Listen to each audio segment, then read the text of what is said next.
What's up guys, it's Average Joel making average content for the average viewer, and literally like 5 minutes ago, we just got some feedback from Mw2 discussing some of the absolutely incredible changes they're going to make to Modern Warfare 2 by next weekend. Some of these changes are things that we as a community have been talking about non-stop, not only for the past weekend whilst the beta's been on, but to be honest, for the last 3 bloody years. Now what I want to do is just read through this statement that Mw2 have made for us, but also I just want to point out that this sort of communication is absolutely amazing and something that we have been wanting and craving from Call of Duty for ages now. And the fact that we're starting this off between the 2 betas with such crystal clear communication from the development team really gives me high hopes about the future of this game. So without further ado, I just want to read this post to you and then we'll discuss it afterwards.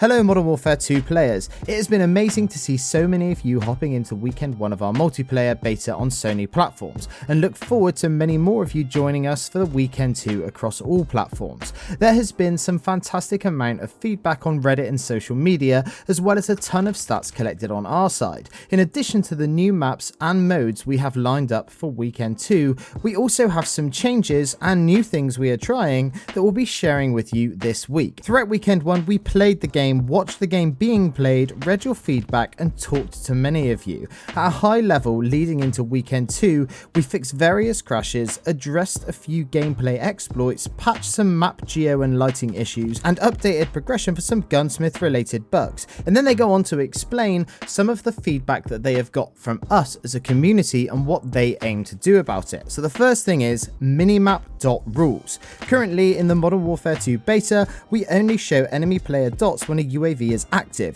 The design reason for this is that we do not want to punish players for firing their weapons. We also want players to actively search out the origin of a gunshot versus just traveling directly to where the dot is on the minimap. We continue to gather feedback on how the game is playing in regards to this topic. Okay, so just quickly, this is obviously something that is super important to the majority of the Call of Duty fanbase. And when I say the Call of Duty fanbase, I mean the die-hard fans that have been playing this game for years. And although I do understand where they're coming from here by saying that they want this to be more grounded and so that you actually have to listen for the gunshots and then finding the source of those gunshots, I do understand that, but at the same time, in such a fast-paced, small map game like Call of Duty, I just really don't think that this is a realistic goal that they should be having. For me personally, I think that when you fire an unsuppressed weapon, you should show up on the minimap, if nothing else, but because that is just how Call of Duty works, and that is how Call of Duty has gathered this much fame and this much of a fan base. Moving on, next we have target tracking. We've seen feedback that it is hard to track targets once you get into a firefight. We agree that this is an issue, and we have changes incoming to reduce muzzle smoke opacity and increase the visibility of the muzzle flash to help engage someone who is firing at you. These changes should help with tracking your opponents in combat. Again, this is another thing that I've seen a lot of people complaining about, and that is that it seems like for some odd reason when you fire a gun in Modern Warfare 2, the muzzle smoke that you get is akin to something like a black powder gun. It's not actually realistic when you compare it to the amount of smoke that you would expect to be coming from the muzzle when you fire a real firearm in real life. And this has led to a lot of problems in the beta, and one of the big ones is if you're using a mouse and keyboard and you don't have aim assist, the fact that you cannot see who you are shooting at once you have pulled the trigger because of the smoke often leads to a lot of your tracking becoming more RNG than it should be, and therefore people with aim assist have a big advantage over keyboard and mouse players. Now for the sake of time, I am going to skip a few of the points that they have mentioned in this blog post, but I will link it down below in the description if you want to read this blog post in its entirety. Now, the next thing I want to talk about is dead silence. They said dead silence is another hot topic, as many players have expressed that they would like to see it as a perk instead of a field upgrade. We believe that it is important to game health that rushers are not able to move at high speeds without consequences.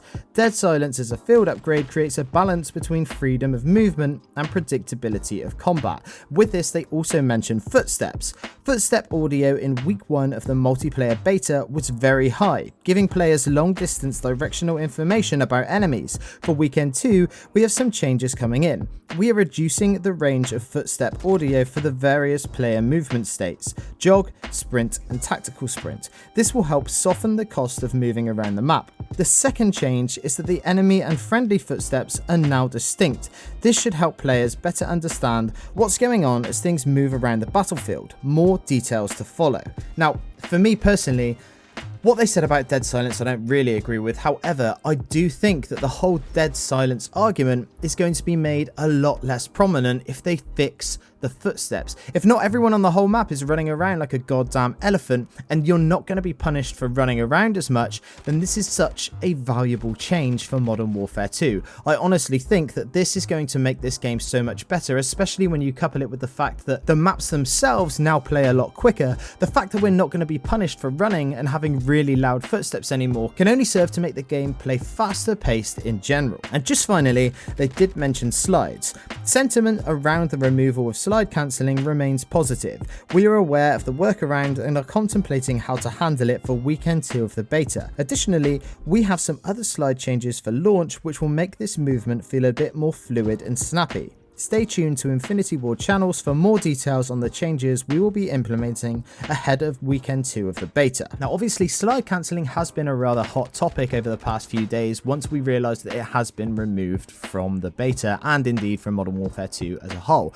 Look, I know that a lot of people love slide cancelling and I myself am fully addicted to slide cancelling whenever I play Modern Warfare 2019 and the retrospective games after that.